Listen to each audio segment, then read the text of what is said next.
Bom, então a gente vai começar agora a terceira mesa aqui do Teatro Guarani. Você falou do teatro, eu adoro muito esse teto que tem aqui, esse apresco. A mesa Terra Território, ela fala um pouco dessa necessidade de adentrar não só a geografia, mas a história e outras camadas que, assim como o solo, fazem parte de tudo que constrói mesmo a nossa identidade, a identidade tanto da gente como país, quanto como, enfim, sociedade. E a arte sempre é um veículo que é capaz de, talvez, percorrer essas distâncias, e distâncias que às vezes parecem muito próximas ou até far, far away, como já dizia os filmes antigos. Então, para discutir um pouco, para conversar sobre isso, na verdade, que era o que eles estavam falando, vou pedir, por favor, Ana Maria Maia, mestre em História da Arte, Pesquisa e Curadoria, e Jonatas de Andrade, artista visual que trabalha com instalação, vídeo e foto. Pesquisa, por favor.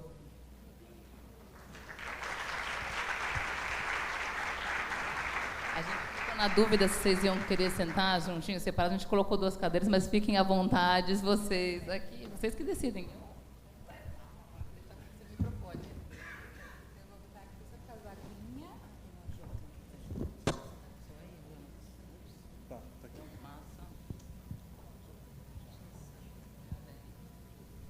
Boa noite, gente. Tudo bem? Testando o canal. Tem respostas? Eu queria agradecer o convite do Festival Valongo. Queria agradecer a presença de vocês. Dizer para o meu amigo Jonatas que é sempre ótimo conversar com ele. Tivemos aqui um dia de aquecimento de conversas e essa horinha para uma conversa que tenho certeza que não começou hoje. Que é de trabalho, mas antes de qualquer coisa é de vida. Eu queria começar, antes de entrar, talvez, nas questões propostas na mesa, manifestando um apoio a Wagner Schwartz e Beth Finger, que são 2 artistas cujos trabalhos e intimidades foram recentemente, como vocês devem saber, devassados por falsas questões, né? Por uma questão levantada por um debate levantado sem razão, né? Sem lastro. E eu acho que são 2 artistas e poderiam ser outros. Poderiam ser vários de nós que estamos aqui.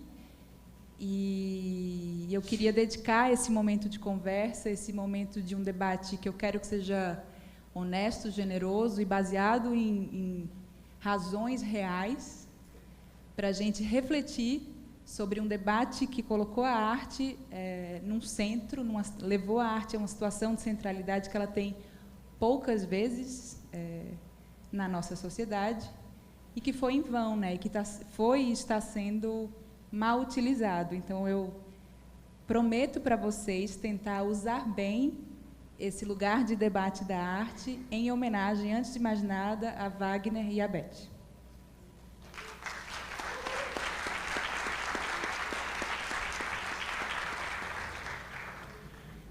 Bom, o tema da mesa de hoje é Terra e Território, um tema que, sem dúvida, atravessa o trabalho de Jonatas de Andrade, e a gente adotou como dupla mesmo, como dupla de interlocutores, esse tema como um mote para a gente olhar um grupo de trabalhos de Jonatas e vivenciar uma dinâmica que talvez seria uma dinâmica de entrevista, de conversa, mas eu acho sempre muito mais instigante, muito mais gostoso que os trabalhos informem a gente e contradigam a gente, né? Às vezes eu posso estar propondo vocês a olhar certas questões e tem uma imagem belíssima, intrigante em cima de mim, e ela vai dizer, pem, pem, não, vamos viver isso.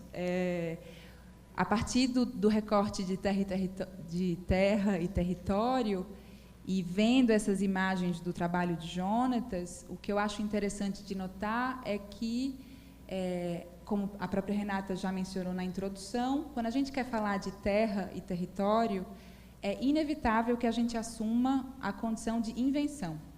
Ou seja, não há lugar que não passe pelo ato de inventar esse lugar. Inventar a identidade desse lugar, inventar os limites desse lugar, inventar quem diz e quem escuta nesse lugar. enfim, né, ver acontecerem dinâmicas de poder, de dominação, de organização coletiva.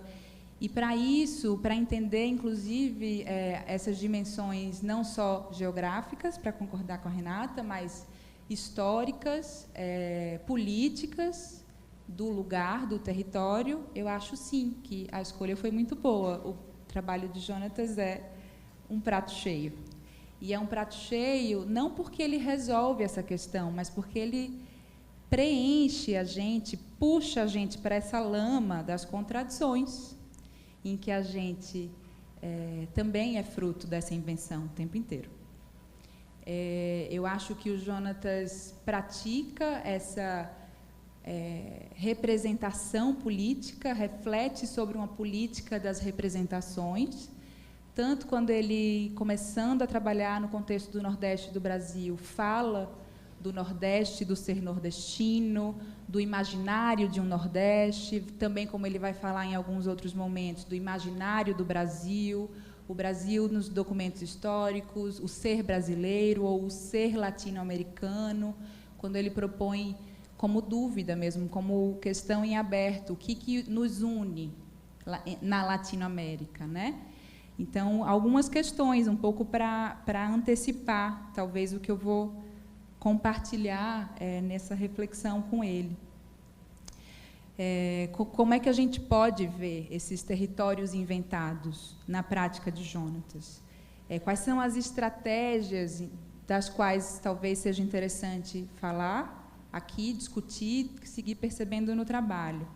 A ideia de uma reabertura e de uma tentativa de editar em diferentes trabalhos os documentos históricos, isso que talvez numa concepção não política da ideia de território, a gente possa dar como naturalizado, aceitar de que Tordesilhas é porque é. Não, Tordesilhas é porque uma conjuntura histórica fez com que existisse esse limite, essa barreira geográfica, que atribuísse donos de terra, que atribuísse atividades econômicas, enfim.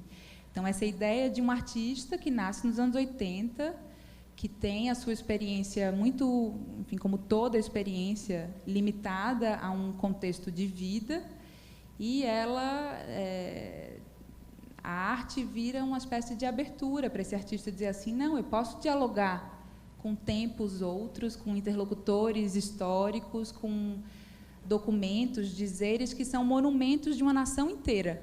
Vejam a desproporção, né? A arte é boa porque ela permite desproporções. Outros gestos, talvez para sublinhar aqui nesse ponto de partida, essa ideia de que os documentos eles não só podem ser reabertos e editados, a história, os retratos, o imaginário, né? Mas nesse gesto de reabertura e de edição, o artista ele pode infiltrar ficções. Então, se tem num mar de pretensas verdades uma gota de ficção, está tudo contaminado, é vírus, tudo é ficção.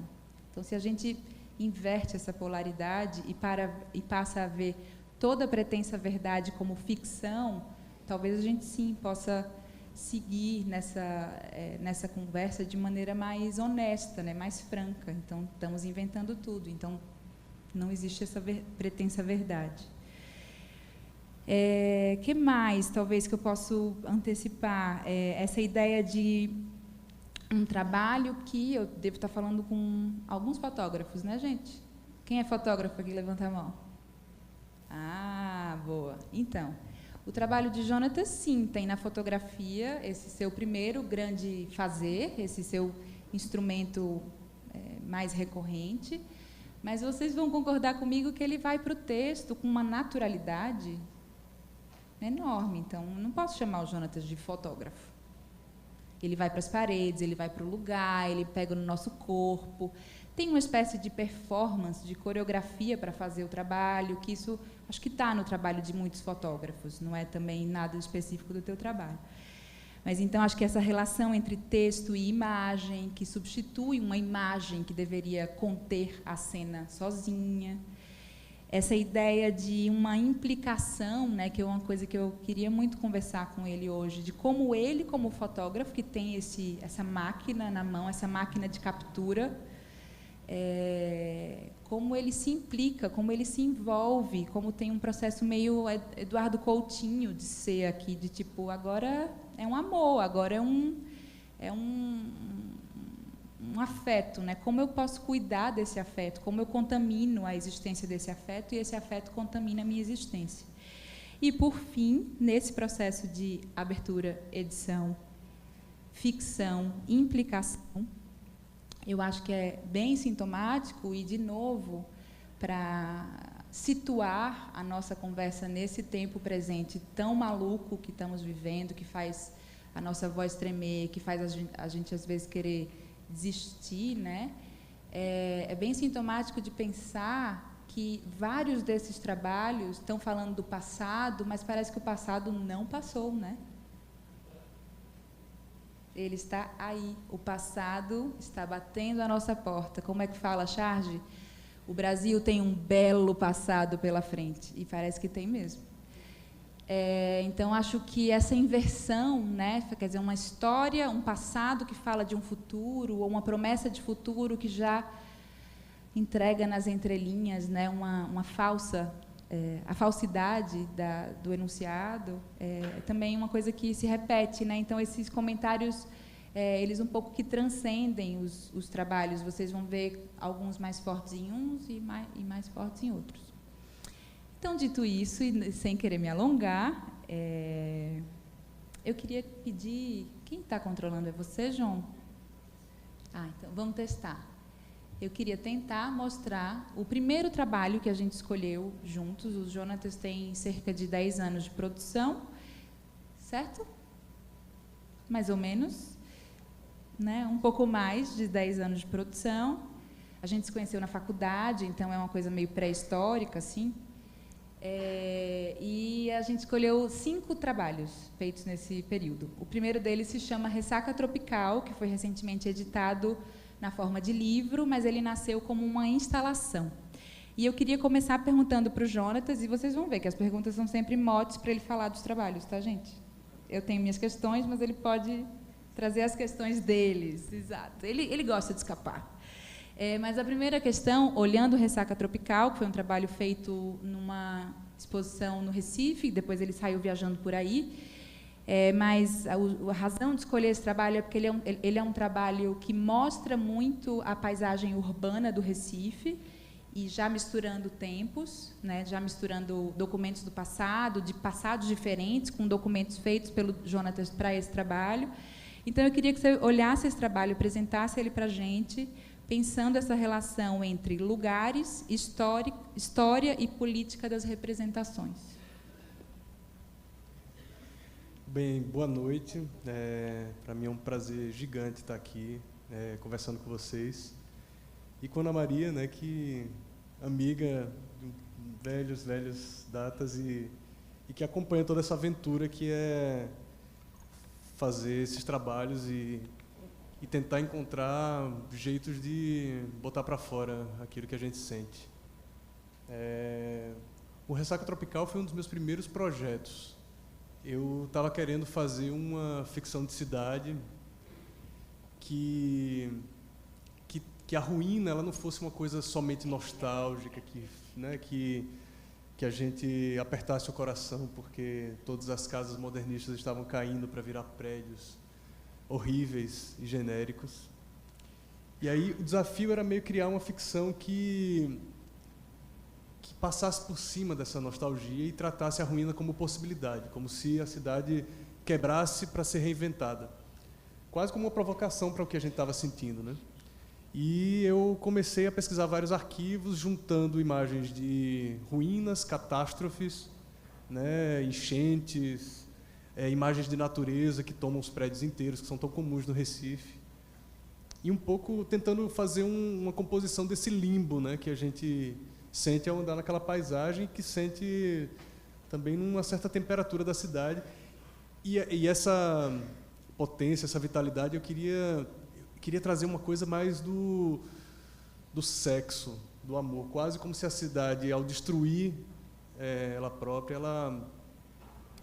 ela tivesse uma espécie de gozo, de reinvenção, assim. E aí eu comecei a trabalhar com vários arquivos históricos, né, da Fundação Joaquim Nabuco, umas aéreas incríveis do Recife, do Alcir Lacerda, e comecei a fotografar essas casas modernistas que estavam em destruição. E fiquei sentindo falta de um texto que amarrasse isso tudo. E aí fiquei louco, conversando com todo mundo assim que eu encontrava, numa obsessão até engraçada, porque um dos arquivos que eu encontrei, que são das imagens pessoais, foi parando o cara que estava nadando comigo na raia ao lado da natação. Eu parei e disse, estou procurando um arquivo assim, assado, de imagens de festa, de imagens de não sei o quê. E o cara disse, a gente não se conhecia, e o cara disse, eu sei quem tem. A gente saiu da natação e eu conheci Geraldo Delmas, fui conhecer ele, que tinha um arquivo incrível de festa, de farra, de imagem de preguiça. E assim o trabalho foi se construindo.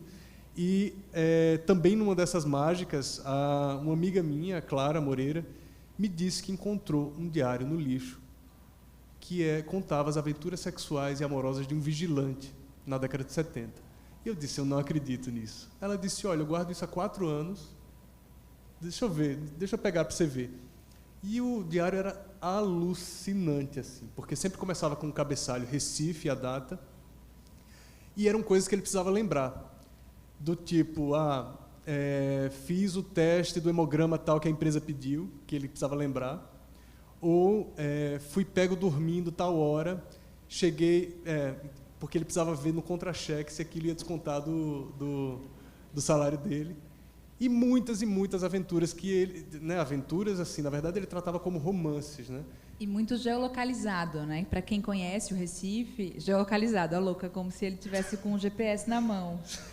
Mas tinha muitas referências do tipo, encontrei Lena na Boa Vista, no cinema, bairro. Fui com Maria de Fátima ao cinema Hits. Depois saímos, tomamos café não sei onde, fizemos amor por 2 vezes. Eram coisas assim, eu do tipo... E era sempre assim, comecei romance com Maria de Fátima, comecei romance com Tita. Às vezes, em dias vizinhos, ele começava romances. Ele nunca era no passado, ele nunca ficava. Ele abria portas para o romance. E aquilo foi incrível, porque aí eu fiquei louco, reproduzi cada dia do diário em uma folha de papel, que ia uma máquina datilografada que era cursiva, ou seja, parecia escrita à mão.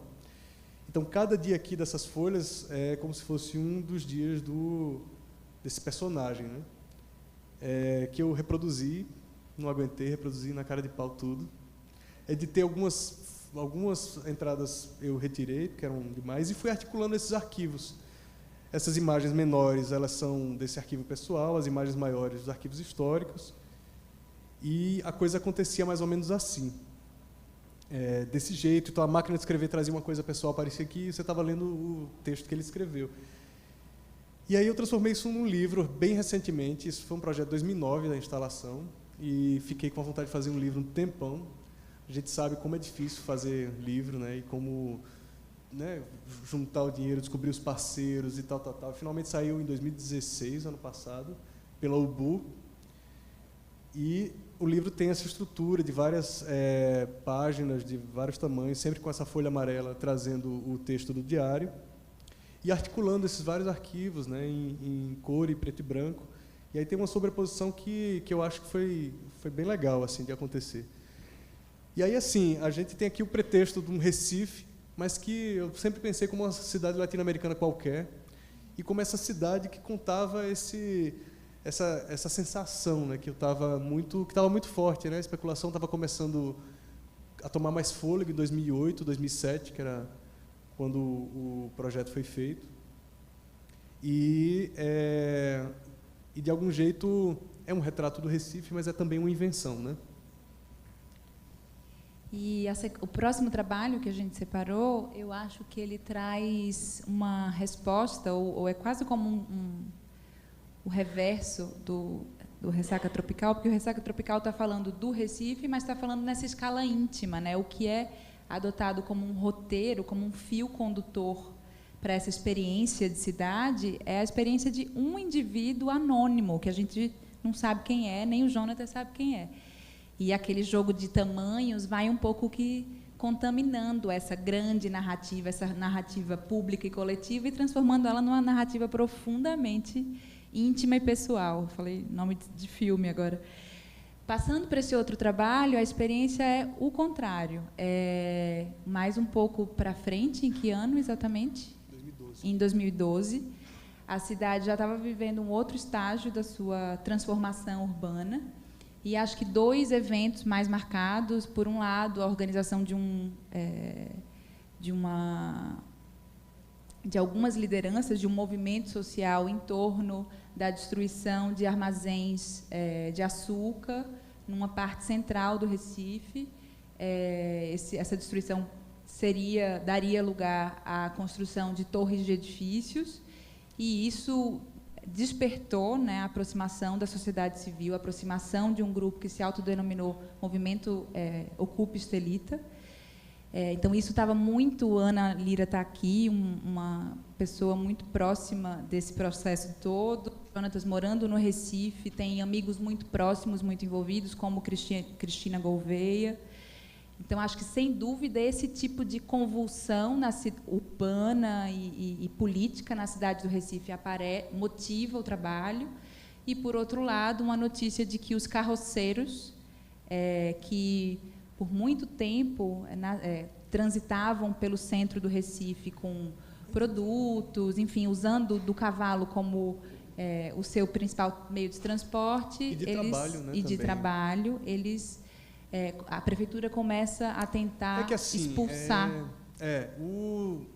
Assim, oficialmente não pode ter trânsito de animais rurais, sei lá, no perímetro urbano. Mas, assim, a presença dos carroceiros tanto faz parte da paisagem urbana da cidade, como da uma tradição, como de um eco de ruralidade mesmo daquela região. Então, assim, é completamente parte da cultura e parte da cidade integral, assim. Então, na verdade, sempre você vê na cidade os carroceiros indo para lá e para cá com cavalos e uma relação completamente, assim, natural, né? Assim, parte da vida deles, assim, é o sustento, né? Eles levam coisas do mercado, eles transportam coisas de um lado para o outro.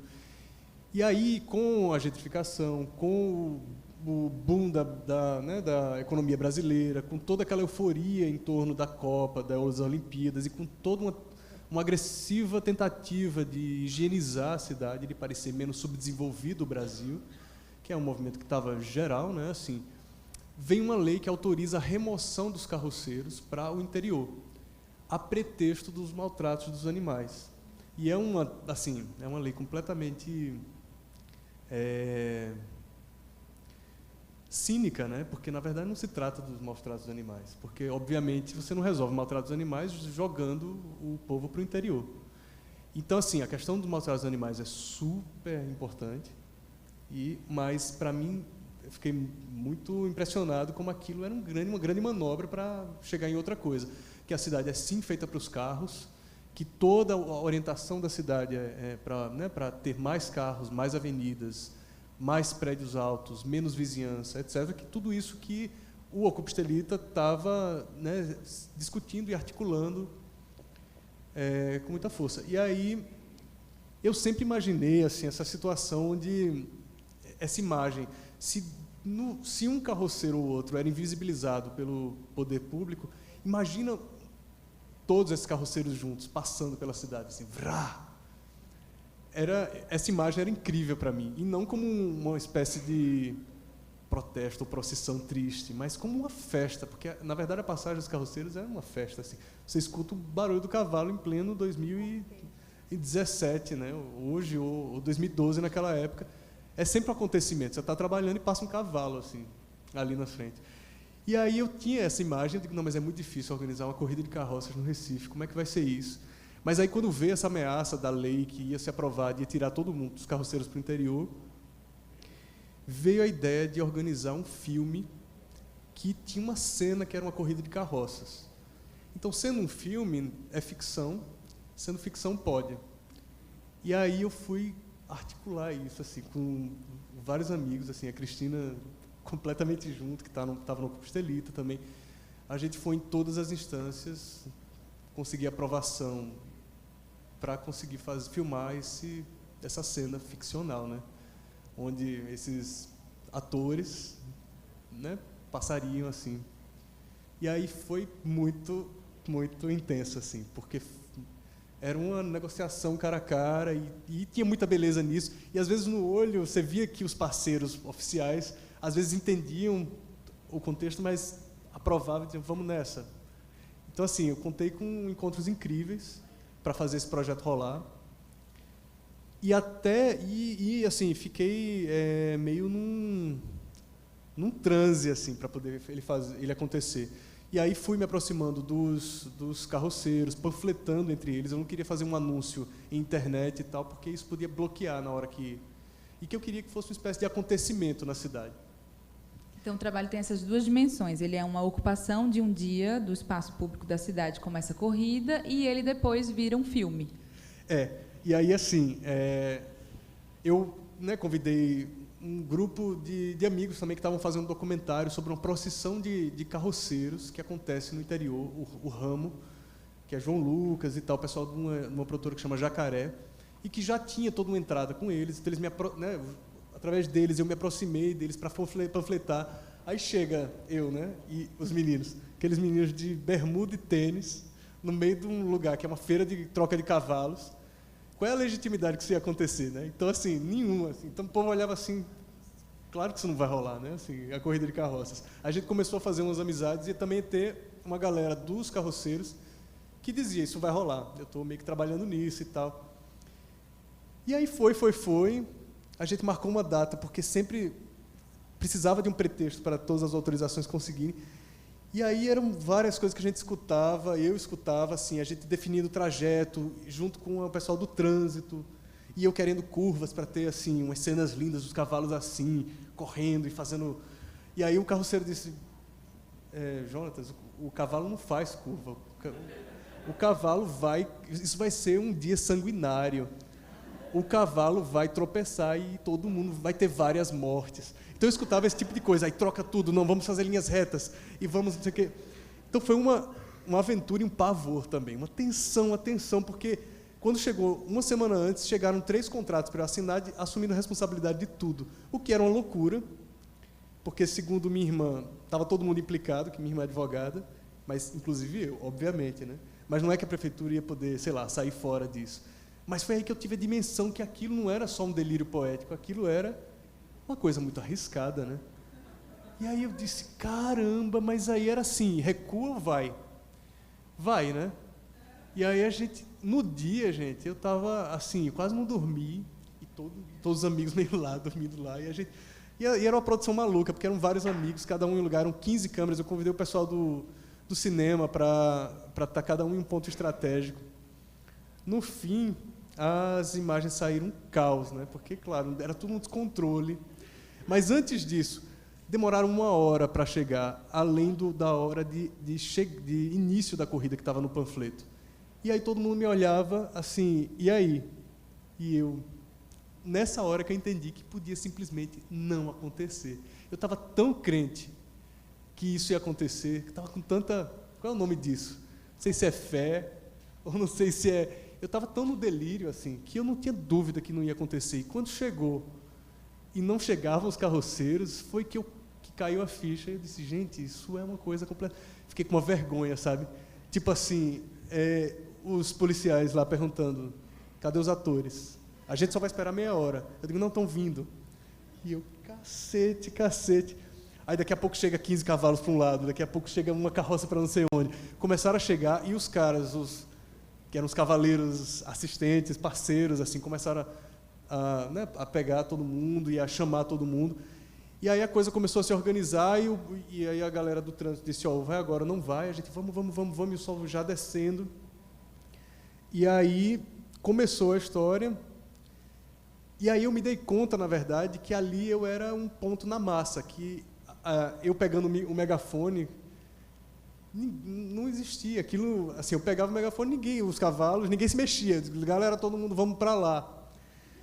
Ninguém se mexia. E aí eu entendi que ali era a hora de eu desaparecer, que não tinha, na verdade não era a hora. Eu já estava desaparecido e que a coisa já estava formada em 200 pessoas e que aquilo era a primeira coisa massiva que, de fato, eu tinha provocado e que eu não tinha controle nenhum. E aí, né, os caras dos cavalos começaram a organizar e a coisa começou a ter os tiros de largada e tinha uma faixa de chegada. E eu ficava, tipo, falando no celular com amigos para saber, teve algum acidente? Chegaram bem? Como é que está? E tudo rolou, teve várias trombadas, mas não teve ninguém acidentado. Tinha um amigo meu também, o Esdras, que ficava fazendo uma inscrição, que era mais para dar um medo na galera, porque o pessoal chegava com bêbado. Porque o pessoal chegava, assim, os cavalos completamente, né, assim, sofridos, né, mas tão sofridos quanto os carroceiros, né. E aí, assim, outra questão era, a gente tinha que ter uma a gente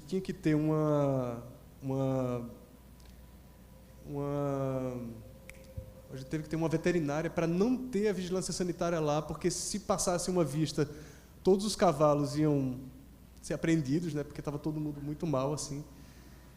Então, assim, imagina, se era uma coisa que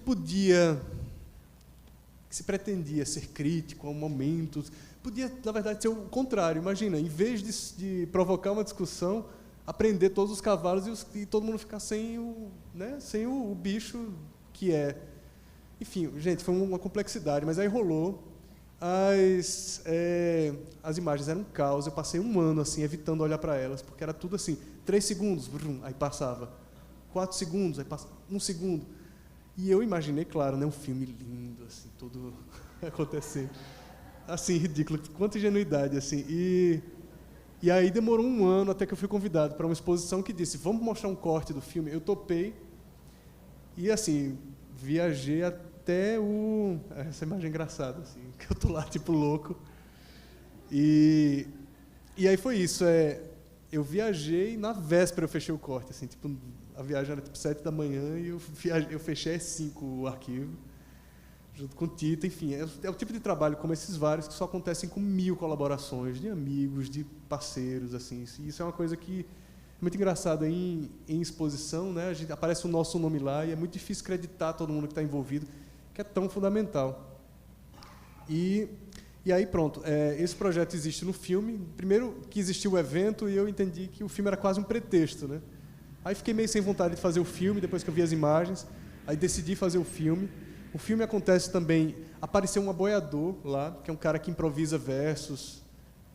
E aí o cara, na corrida, apareceu sozinho e começou a cantar sobre a cidade, sobre os cavalos. Uma figura absurda, assim, João Aboiador. Aí eu chamei ele, peguei o telefone, dei o megafone para ele, e ele... Então, aí ele começou, quando a gente fez no final uma espécie de cortejo com tudo, João Aboiador ia cantando na frente, improvisando que o cavalo e a cidade, os prédios e aquele rio e não sei o quê, a coisa mais linda e surreal ao mesmo tempo. Chamei o João para o estúdio e propus a ele que a gente gravasse como se aquele dia tivesse sido uma espécie de levante, uma revolta dos carroceiros. E aí a gente ficou 4 horas, ele pediu uma garrafa de conhaque de alcatrão, e ficou, tomava e cantava, e eu comentava, podia ter, sei lá, tu podia falar que estourou o pneu, tu podia falar que, sei lá, quebraram os bancos. E aí o filme acontece com essa entoada, né, de João Aboiador cantando sobre a Revolução, e as imagens são daquela corrida, né? Então, na verdade, tem uma festa no ar e tem aquele texto denso e sanguinário. E eu escrevi um texto como se fosse um manifesto dos carroceiros, que foi lido, né, por um narrador. Então tem uma parte mais documental, que também é ficcional, porque, enfim, tem essa pegada meio do manifesto. E essa primeira parte. Ou seja, para os carroceiros você disse que ia fazer uma corrida de carroças. No filme você disse que é o levante dos carroceiros que vão tomar a cidade. Teve todo um jogo meio de... Outra coisa. Tipo, se oficialmente aquilo era um filme a ser gravado, para os carroceiros aquilo era uma corrida de carroças onde o filme ia ser gravado, que dizia no panfleto. Primeira corrida de carroças do centro do Recife. Aí no final, prêmios, bodes bodes, acessórios de montaria, ração, e na última linha tinha gravação do filme O Levante. Sim, eram todos bodes. Isso foi todo um tema, porque antes eu achava que o primeiro lugar ia ganhar uma carroça absurda, Ah, mas vamos para o início disso? Quero. Então, isso virou também uma documentação de todos esses contratos, essas coisas todas que aconteceram. Uma maquete do Recife, com todos numerado onde as fotos aconteceram, que estavam ali.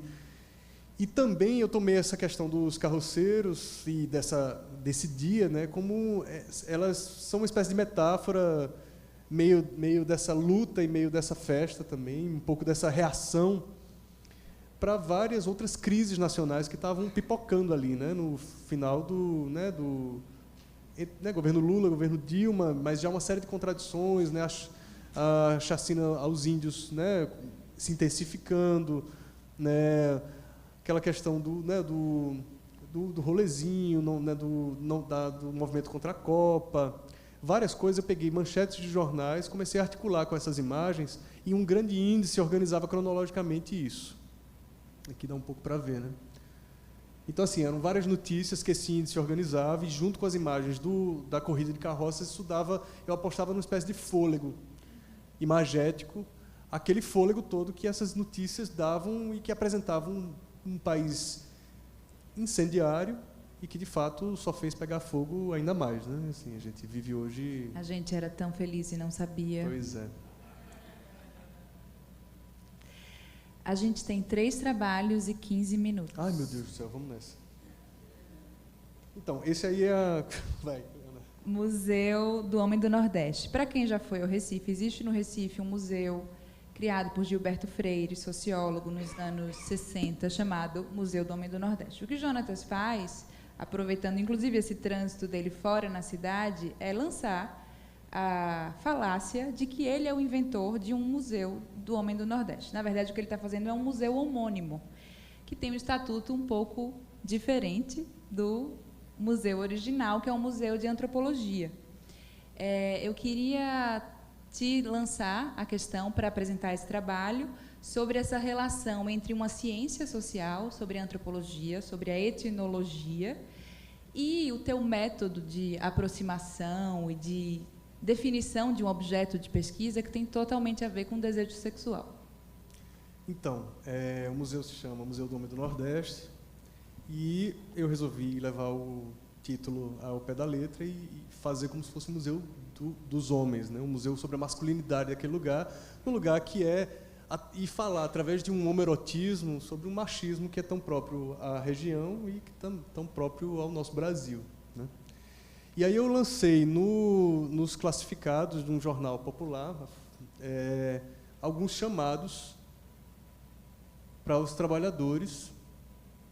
Então, assim, aqui a gente tem alguns classificados e tinha anúncios do tipo... tinha o primeiro que era legal, que chamava Procura um homem de mãos fortes e boa índole para a fotografia do cartaz do Museu do Homem do Nordeste. Ligue.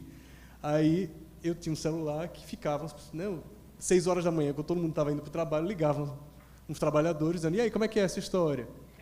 E aí a gente começava a ter umas conversas incríveis e surreais. Como é que você se imagina no cartaz do Museu do Homem do Nordeste? Eu estou fazendo uma série de cartazes para esse museu e tal. Na verdade, eu estava criando um Museu 2, né? Que é o Museu do Homem do Nordeste, paralelo ao Museu do Homem do Nordeste. E aí comecei a encontrar essas pessoas, mas aí comecei a achar que no telefone eram mais legais as conversas do que os encontros, porque todo mundo que estava ligando aos classificados estava querendo uma oportunidade de trabalho, então gerava uma questão também de remuneração que era muito esquisita, e eu abandonei essa ideia, fiquei só com as conversas e passei a andar nas ruas e encontrar trabalhadores em situação de ir ao trabalho, voltar ao trabalho ou no trabalho e propor: estou fazendo esses cartazes para o Museu do Nordeste, posso te fotografar? E aí tinha uma interação que era dessa vaidade, da sensualidade, do desejo, né? E aí a coisa acontecia muito no silêncio, mas era uma relação que é cotidiana, eu acho que no Recife e muito, né, na cultura, mas que é muito do não dito também. Então, assim, a ideia do trabalho era tratar essa sensualidade mais como metodologia e menos como um assunto declarado. se é parte dessa antropologia e o museu é um museu sobre essa região, e isso faz parte da identidade, isso era parte da interação, isso era parte da metodologia. Então, isso ia para as imagens na forma de temperatura e não como exatamente um assunto. E foi assim que esses cartazes aconteciam.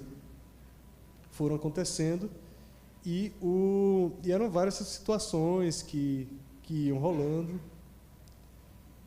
E tinha uma coisa de devolver a fotografia depois, para a pessoa também se ver naquela coisa, Museu do Homem do Nordeste ali. E isso era um momento também muito interessante, de autorreconhecimento e reação. Assim. E aí o projeto ele acontece como essa... Como é que eu volto? Ops.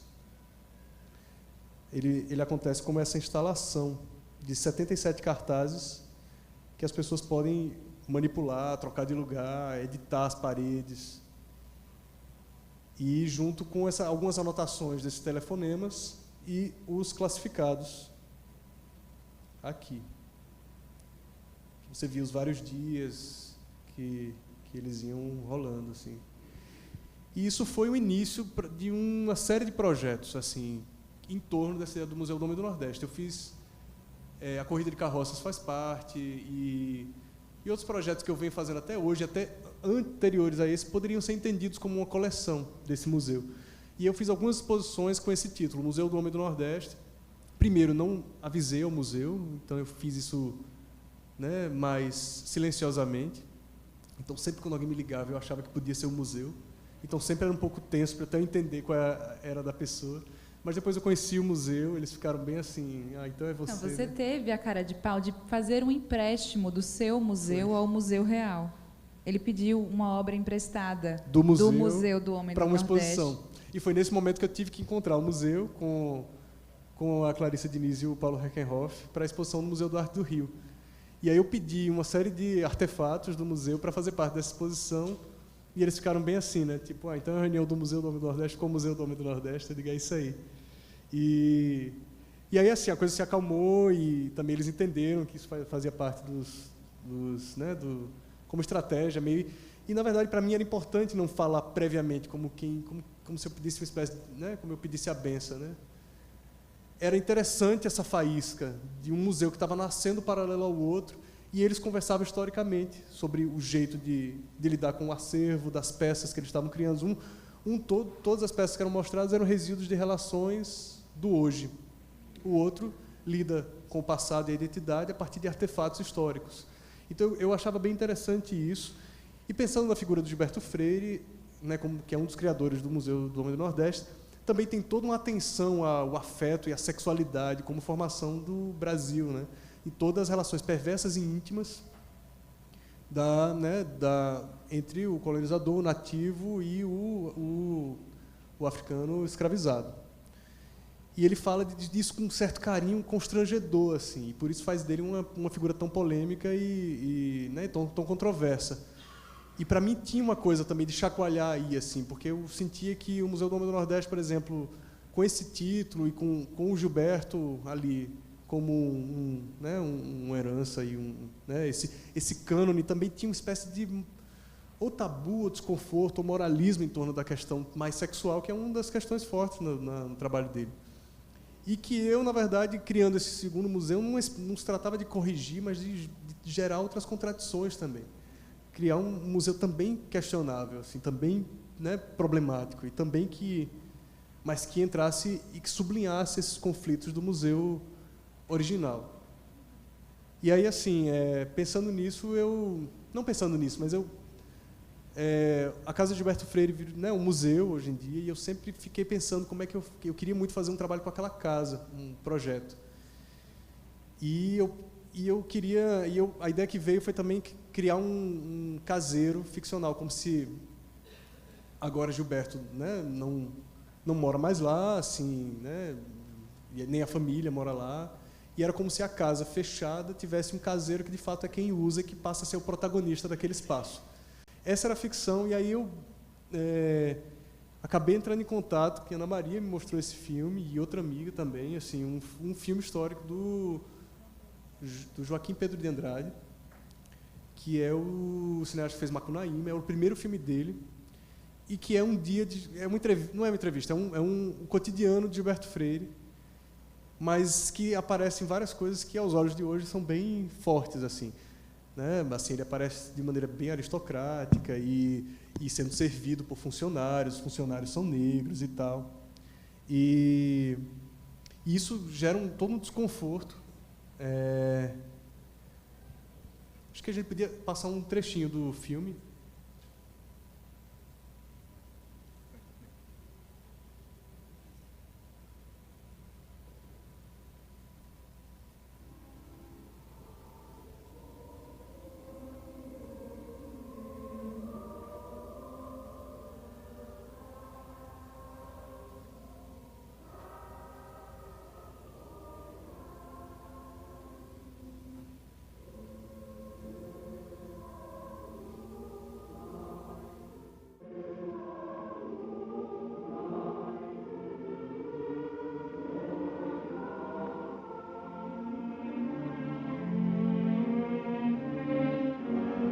Quando é ainda madrugada, em Apipucos, e os meus vizinhos, os maristas, acordam cantando, gosto de caminhar pelo sítio cheio de mangueiras e jaqueiras desta velha casa, e entre as plantas, ainda úmidas, do jardim rústico.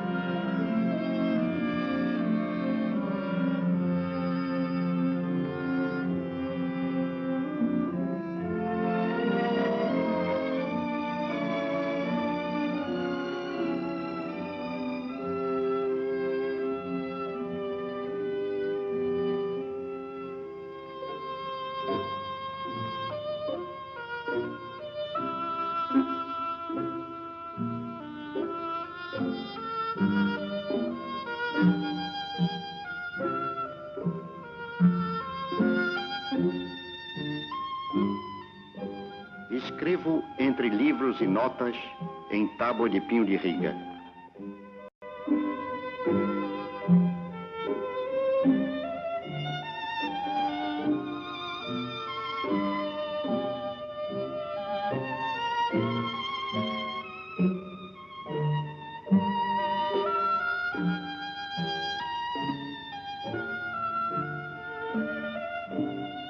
Os livros espalhados por várias salas chegam a 20.000. A sala onde trabalho não prima pela ordem. É uma ordem a sua particular.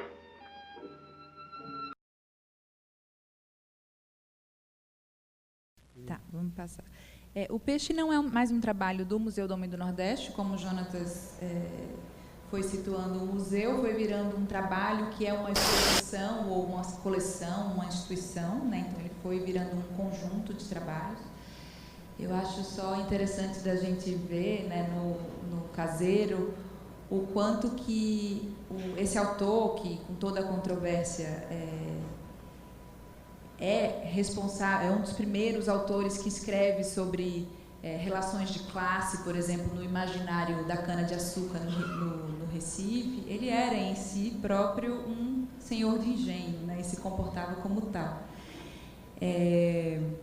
Mas, vindo um pouco para o próximo trabalho, que se chama O Peixe, que foi mostrado na última Bienal de São Paulo, e ainda talvez trazendo um recurso que aparece no Museu do Homem do Nordeste, na sala que você faz na exposição do Museu do Homem do Nordeste, do Museu de Arte do Rio de Janeiro, existe um departamento, como se fosse um departamento burocrático, assim, de uma repartição. Ele está fechadinho, tem uma porta, uma cortina baixa e uma plaquinha na porta que diz Departamento de Ética e Culpabilidade. É óbvio que quando se fala em ética e culpabilidade, pensando num trabalho como esse daqui, existe uma espécie de retorno ao próprio autor dessa teoria social, como o Gilberto Freire, que é colocado em questão. E, no ciclo do teu trabalho, a autocrítica se dá a você próprio, né? Se colocar nesse lugar de um suposto cientista social, artista, né, que quer falar dessas contradições, vivendo essas contradições, se colocando num lugar de risco, de contradição e de uma ética que o tempo inteiro é frágil, né?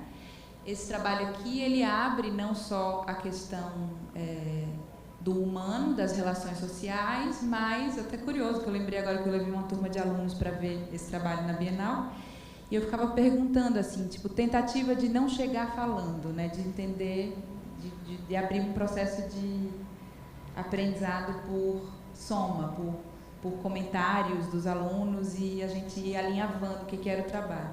Aí eu lancei uma coisa assim, João, esse trabalho é sobre o quê? Alunos de primeiro ano de graduação.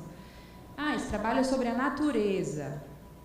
É sobre a natureza. E é sobre o que mais? Esse trabalho é sobre o cuidado à natureza. E foram vindo respostas que estavam todas na ordem da natureza, do meio ambiente, da depredação. Até que um aluno faz assim, eu insistindo, mas é sobre mais o quê? Sem negar nada. O aluno faz assim, esse trabalho é sobre o homem. E é nesse embate, é óbvio que existe o embate predatório sobre o qual a gente tem que sim falar do homem com a natureza, mas a gente está falando aqui basicamente de um embate de amor, mais de morte, de desejo, mais de embate, né, de luta entre homens. Para mim, assim, tem muito do conflito da naturalidade, que é dominar outra espécie, dominar a natureza. É absolutamente natural, mas ao mesmo tempo é absolutamente violento. Eu não sei... Não, mas só para eu concluir talvez um raciocínio. Também. É sobre natureza e homem, é sobre esse peixe que está na mão desse pescador e o pescador. Mas o que eu estou querendo sugerir é a relação que se dá entre quem está atrás da câmera e quem está na frente da câmera. Também. Era bom a gente contar um resuminho do projeto. É um grupo de pescadores que costuma abraçar os peixes na hora de pescar como se fosse uma espécie de respeito de espécie, como se estivesse acalmando o peixe na passagem para a morte. Eu tinha pensado isso como uma espécie de ritual, de mito, e propus a um grupo de pescadores, 10 pescadores da Foz do São Francisco, para fazer essa ação para mim. A primeira vez que eles fazem é para a câmera, a gente não ensaia antes, então o único take é o take onde de fato o peixe morre, assim, e ele está acalentando o peixe ali. E o trabalho consistia em, assim, em vez de uma pesca que tira o peixe d'água e deixa essa cena acontecer no barco, tratava de pegar o peixe e acalmar, então a gente passa a ter contato com aquela morte que a gente absolutamente não tem. Inclusive o pescador, eu imagino, assim, ou de algum jeito naturalizava, ou naturaliza. E aí eu pensei isso inicialmente como uma imagem poética, mas assim, de uma beleza e tal, e que eu acho que também mas gravando eu fui entendendo como aquilo era absolutamente forte. Fazer aquilo era muito violento também. Então também vem de novo do Departamento de Ética e Culpabilidade, que é esse pensamento de, eu estou fazendo isso, estou provocando isso, como é que qual é a implicação disso, o que é que essa imagem gera nas pessoas. Então, assim, esses ciclos, eles se repetem com os 10 personagens. Eu vou mostrar aqui o abraço de um deles. Vamos lá?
ele mata.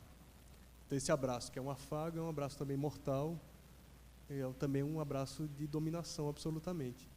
Então, para mim, uma coisa que para mim é muito importante é a ambiguidade da imagem. Eu acho que em todos os projetos eu tento, às vezes eu me aproximo mais, outras vezes menos, da imagem ser ambígua o suficiente para o público poder ter espaço de reação, completar um pouco o sentido. Então, tem gente que se emociona e acha lindo, tem gente que se revolta absolutamente e fica querendo vomitar. E aí é super delicado, porque foi um dos projetos mais emocionais que eu fiz, mais viscerais nesse sentido. E silencioso, né? Porque é um gesto. Eu que uso tanto texto por aí, assim, foi muito interessante também fazer um projeto que vai nessa direção. Então, eu escutei muita coisa, assim, e o retorno para mim é um momento muito importante, porque é a hora que...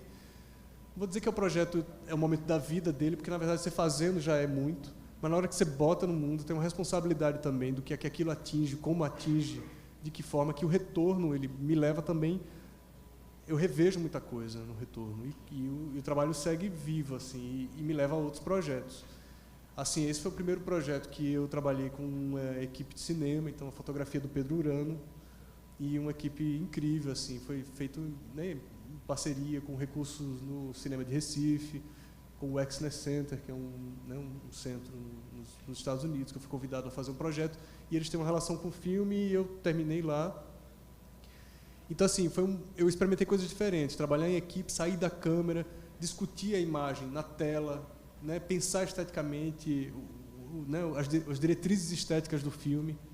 Então, isso tudo foi um processo de muito aprendizado e muito também de aprender a soltar também o controle, e por isso chegar em outro resultado, assim, que depende sim de uma coletividade, e também para eu me concentrar na conversa com o pescador, me concentrar em outras coisas, né? Então, assim, o peixe me trouxe isso. E a pós-produção dele, te ouvindo falar, eu me arriscaria a dizer que passou também por um processo de limpeza, né? De abertura, de abdicar de elementos que, na tua ideia inicial, poderiam ser agregados ainda à forma final do filme, como uma edição que intercalasse as cenas, ao invés de respeitar esses ciclos individuais dos... Não teve muita margem, não, porque... foi filmado em 16 milímetros, eu tinha uma lata de 10 minutos por pescador, então era uma agonia, assim, tinha que saber exatamente o que queria, o que me forçou para roteirizar uma coisa que não dava para roteirizar, mas que eu criei uma tipologia de planos. O plano do olhar, o plano da espera, o plano da tentativa, o plano do gesto, fazendo alguma coisa, a apresentação natureza-homem. Então, isso criava... Cada pescador tinha que ter isso. E eu pensava num loop, onde você, assim, o espectador, visse, se acostumasse com a história e visse o próximo já sabendo o que ia acontecer, num clima meio National Geographic. E aí, o que é? Você já sabe, no National Geographic, que você está prestes a ver um ataque de uma presa.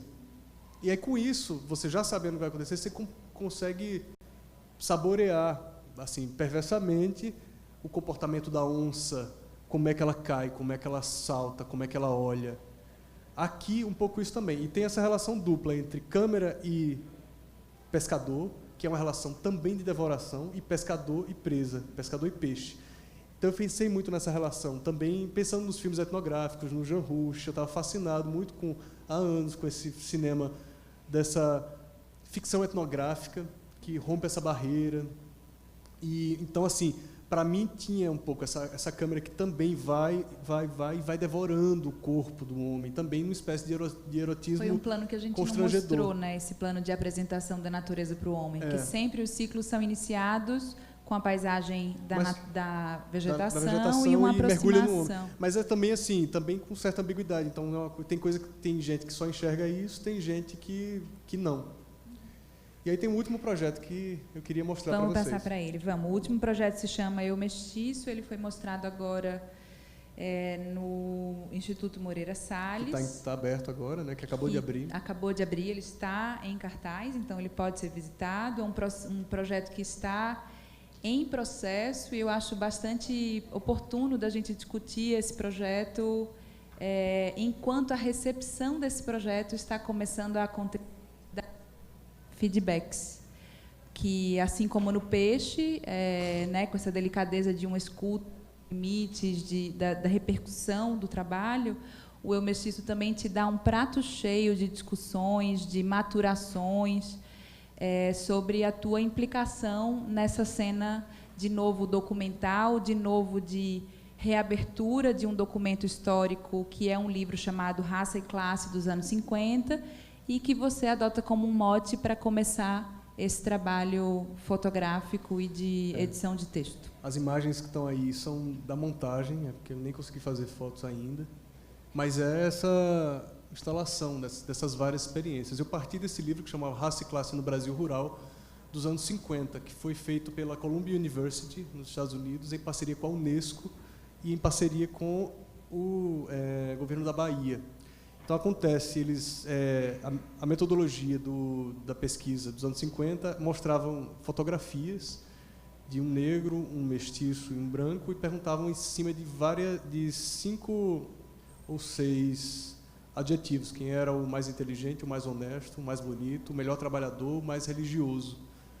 E, com isso, o participante era convidado, basicamente, a ser preconceituoso, e aí as respostas eram analisadas na tentativa de encontrar os critérios de como o racismo, né, acontecia no Brasil. Então, a gente não tem acesso às fotografias originais, apenas às análises no texto, e vários termos que, para minha surpresa, eram super presentes hoje em dia. Assim, era absolutamente chocante como as coisas que a gente encontra no livro são coisas que são pensadas ou ditas até hoje, mas que são menos faladas, porque a gente vive todo um cuidado com a linguagem, mas não é que não existe. Todo mundo pensa muito de maneira, e não são faladas mais ou menos, né? Porque a gente vive um Brasil absolutamente de ascendimento conservador, de toda uma ascensão de um racismo explícito, né? E todo esse momento tenso que vive aí. Então, acho que até é engraçado, porque eu penso esses projetos há anos, e eu acho que é curioso, assim, não parece à toa que ele nasce nesse contexto, onde essas questões são tão delicadas e passam a ser revisadas e retomadas com tanta e necessária força, né? E, então, o que eu fiz foi, eu tentei fazer imagens que se aproximassem do texto original, e eu fotografei em 4 cidades: São Luís do Maranhão, Imperatriz, no interior do Maranhão, São Paulo e Ilhéus, na Bahia. As imagens originais são do Pierre Verger, não é isso, no filme? Não, no livro tem. No livro tem, mas a gente não conseguiu, assim, ter certeza que aquelas não são as imagens mostradas, certamente. Mas não sabemos se as imagens mostradas são do Verger. A gente tentou muito achar, mas não conseguiu. E aí eu convidava pessoas na rua para ir para o estúdio e criar situações de ficção para as câmeras, de reação de corpo, de gestual de corpo, e também de retratos, onde, sei lá, sensações fossem exploradas ali na câmera, de alegria, de reação, de medo, de pavor, de susto. Então, era um passo na ficção, um pouco para tratar sobre esse assunto que é tão pesado. A minha tentativa de ambiguidade era ficar entre o documental e o ficcional mesmo, porque, de fato, metade é um retrato daquelas pessoas, metade é elas completamente encarnando personagens. Em algumas delas, a ficção fica mais clara, e até certo humor. Em outras, parece quase ter uma espécie de transe, assim, você vê muita verdade. E aquilo desconcerta aqui e ali. E eu fiquei muito, depois de um tempo, assim, na hora de editar, eu vi que juntar o texto com a imagem era um processo muito difícil. Eu entrei numa crise danada, porque eu achava que existia um distanciamento histórico para usar o texto, mas, na verdade, quando eu juntava aquilo, reafirmava uma violência que não tinha distanciamento histórico. Aquilo não colava de um jeito muito esquisito. E foi muito duro, assim, eu encontrar o jeito de não abandonar o texto completamente, porque aí o trabalho viraria só a imagem. Eu achava que também soltava demais. E aí eu comecei a picotar o texto em palavras-chave que davam uma sensação sobre essas questões, sobre trabalhar com a subjetividade do julgamento, que são coisas que estão no outro, mas estão na gente, e que a gente faz cotidianamente. E aí, essa linha que acontece aqui e que passa atrás desse conjunto de imagens, ela tem várias palavras desse texto original e que passam a se articular com essas imagens que eu fiz hoje, mas que também parece de ontem. E aí, assim, essas são experiências, são 18 das experiências que eu fiz, que tem mais que essas. As imagens de corpo, elas são recortadas, tudo é impresso em papelão, e são recortadas, quando é corpo, é recortado em tamanho natural, tamanho escala humana.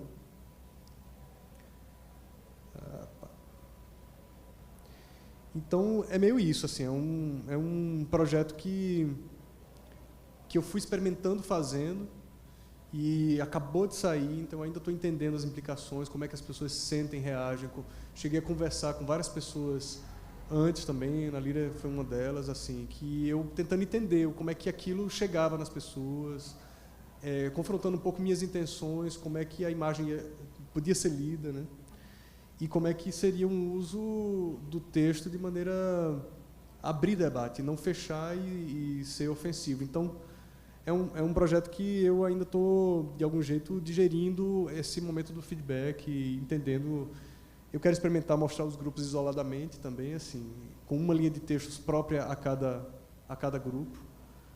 E é um pouco isso. Bom, muito obrigado, João. Como a gente tem 10 minutos, eu poderia ocupar isso rapidamente, fazendo uma espécie de fechamento, mas eu prefiro abrir o microfone para perguntas, e aí a gente faz um fechamento só. Vamos aproveitar esse restinho de tempo que temos com questões que vocês possam ter trazido. Alguém gostaria de fazer uma pergunta?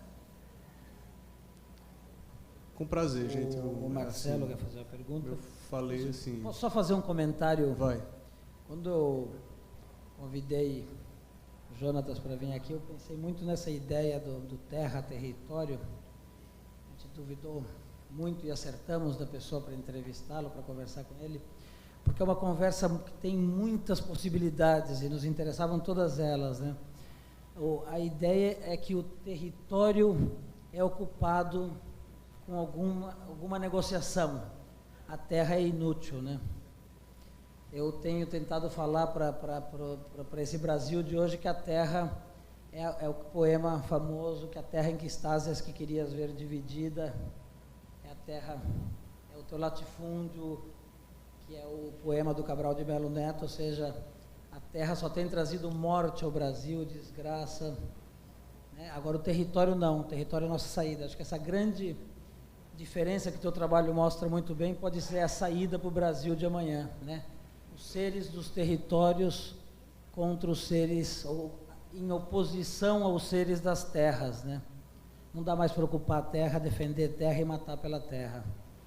Marcelo. Oi, muito obrigado. Queria, Jonatas, perguntar sobre esta obra especificamente. Eu não consegui entender os textos, como está um pouco longe a foto. Sim. Podias me explicar um pouquinho mais o que é esse texto aí, o que diz?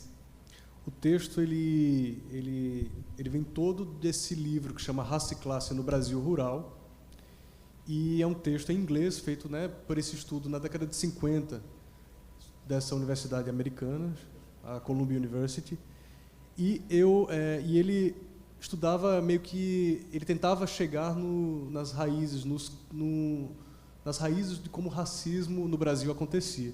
E, para isso, ele fazia uso de uma metodologia de fotografias, convidando os participantes a julgar as fotografias. Aí, o que a gente vê são picotes desse texto, palavras. Eu tenho algumas, assim, vou ler aqui para você, geralmente é em inglês, assim, todas são em inglês, exceto alguns termos. E aí vem, por exemplo, vigor, levante, contra, patrão, serventes, established, é tipo estabelecido, explora, distinto, qualidade, extremo, tensões, antagonismo, aguenta, respeita, desrespeito, personalidade, dignidade, usina, terra, saturado, descontrolado, consciência de classe, desejo, possessão, riqueza, importância, oxalá, extremo, violento, ancestralidade, vertiginosamente, abandonado, sangue, arranjado, mestiço, profundamente, e por aí vai. Então, assim, a cada trecho eu seleciono um tipo de palavras que se relacionam mais diretamente com algum grupo. Isso fica mais claro quando eu separo um grupo e tento relacionar. Aquilo cria uma espécie de narrativa com aquelas imagens. Aqui, quando eu mostro todas juntos, essa linha de texto cria uma atmosfera mais geral.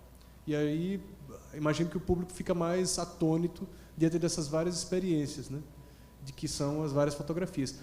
Eu não experimentei ainda montar os grupos isoladamente. Eu estou muito curioso. Montei assim comigo, né, assim, no computador, no ateliê, assim, e vejo que sacode outra leitura, outra direção. Mas é um pouco nesse caminho, sabe?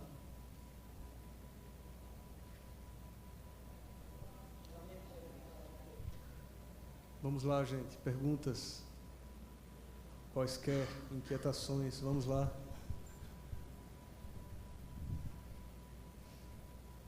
Bom, se você quiser aproveitar os seus 5 minutos finais e já que o Gente, a público gente não deixou usou os vocês seus direitos. acanhados. Bom, eu vou aproveitar então os 5 minutos finais para dizer que é muito importante para mim ter vivido parte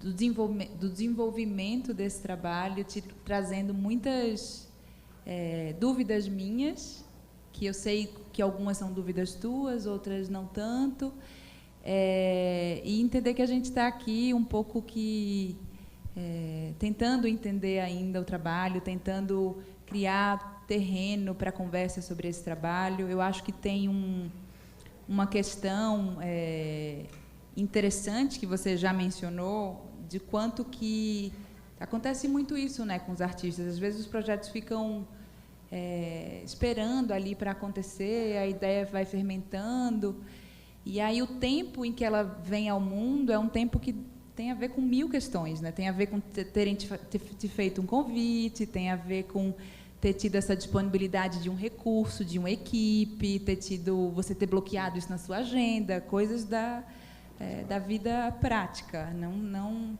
só simbólica dos desejos, enfim, coincidiu desse trabalho acontecer agora. E eu acho que é desafiador, por um lado, mas também oportuno, por outro. Eu quero muito, já venho te falando isso e vou testar aqui falar isso alto, e talvez vocês queiram falar algo sobre isso ou não, do quanto que a gente tem muito a aprender com se colocar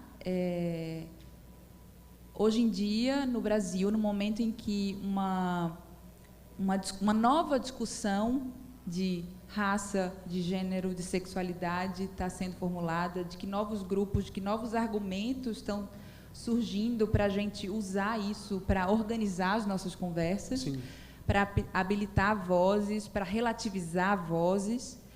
E eu acho corajoso que isso aconteça e a gente esteja falando sobre isso, encarando para isso talvez dois termos que parecem a mesma coisa, mas uma artista que eu admiro muito, chamada Maurinete Lima, me ensinou que não são.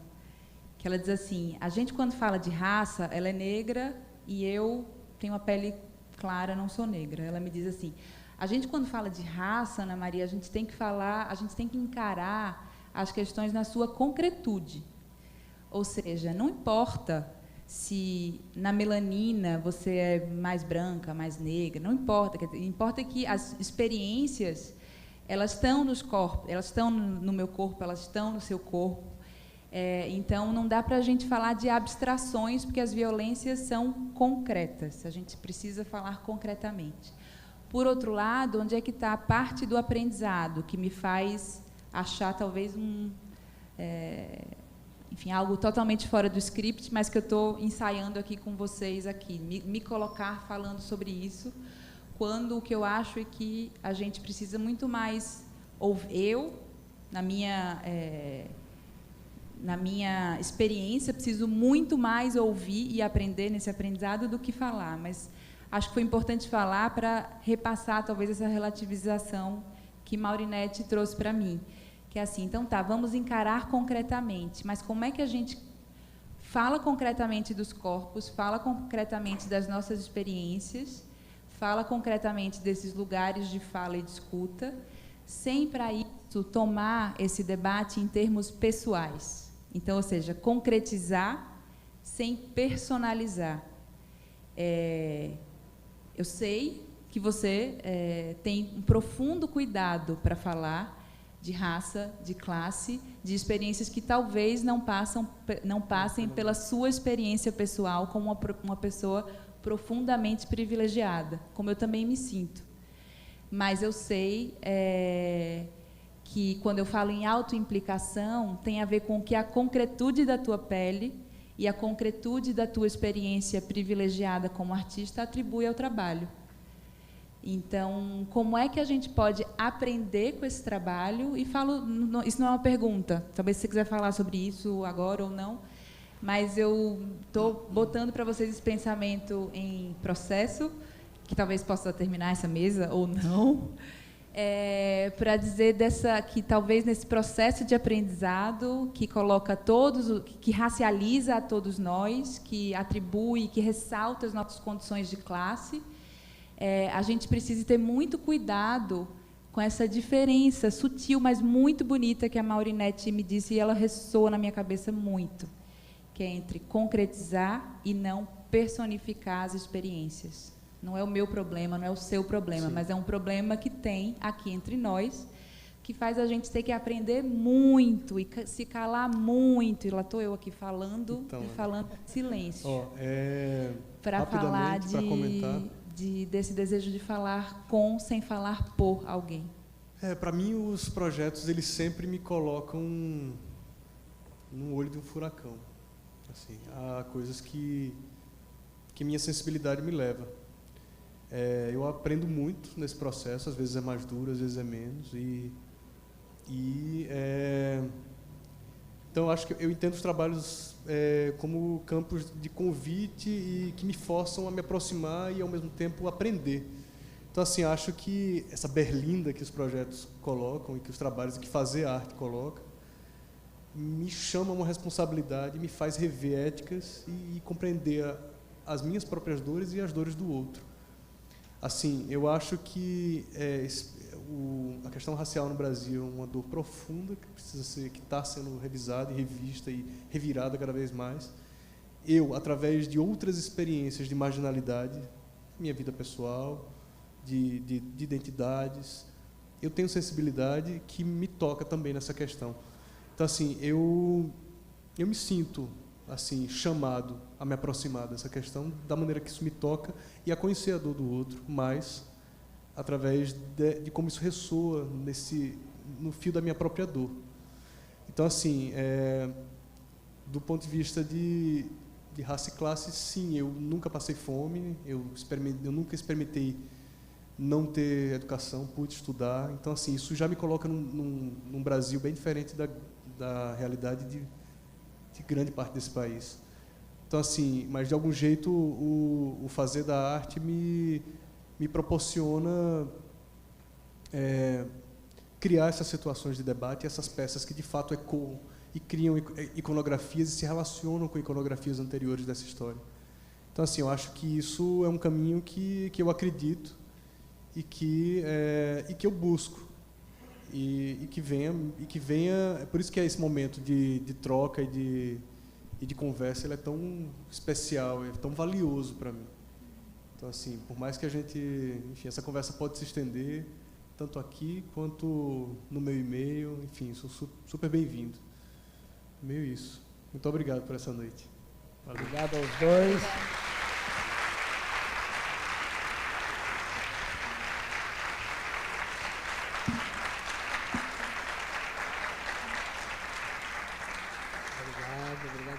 Eu queria só dizer que, provavelmente, nós vamos ter muita discussão antes disso, mas que provavelmente o tema do próximo festival seja para não falar em nome dos outros ou para não falar pelos outros, né?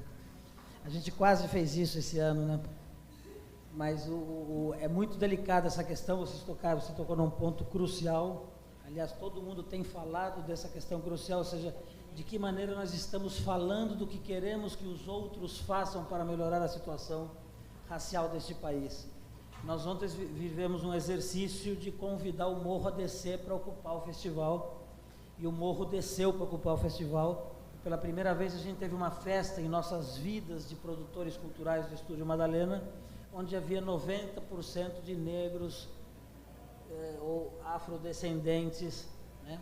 E concordo com vocês, é que se aprendeu um novo idioma para poder ouvir, não é para poder falar, é para poder ouvir, porque os desejos e ansiedades dessa parte da população, nós não sabemos nem por que caminho vem, porque estamos muito distantes. Parabéns aos dois pela honestidade, pela sinceridade. Tem um aviso importantíssimo aqui, a obra de Jonatas está exposta no Sesc Santos, aqui, o Peixe. Então, quem ficou comovido com o Peixe, dê um pulo no Sesc, nosso parceiro, tem nos ajudado muito, que tem feito um trabalho muito importante no Brasil todo, principalmente o Sesc São Paulo, para ver a obra de Jonatas, que eu particularmente gastaria mais 2 horas falando disso, mas nós temos uma programação para continuar. Todo mundo convidado para o Arcos do Valongo, Preta Rara, rap negro brasileiro, reggae maranhense, e na Cadeia Velha tem Cine Debate, enfim, não é fácil.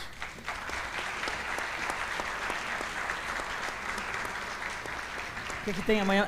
Gente, amanhã de manhã tem um debate muito importante. Nós estamos nos metendo numa encrenca grande, que estamos convidando vocês a participarem. É no auditório do Museu Pelé, às 11h30 da manhã, vem Eduardo Saron, 11 horas, vem Eduardo Saron do Itaú Cultural, Alex Silva Oliva, que é o diretor do CODESP do Porto, o representante do governo de Santos, que lida com as questões do Porto, e quem é a quarta pessoa? O secretário de Novas Tecnologias da cidade, para discutir como é que a gente rompe essa barreira invisível que existe entre o porto e a cidade, né? Porto e cidade não tem relação nenhuma, são áreas marginais, existe uma barreira que delimita o passo do cidadão de Santos para o porto e vice-versa, né? E nós queremos propor provavelmente a ruptura já esse ano, através dos galpões históricos que estão na orla do Porto de Santos, que ainda sobram 8 de 16 que eram no início. Então amanhã 11 horas no Museu Pelé, um pouco de política e de urbanidade e de, como diríamos, subversão no Festival Valongo.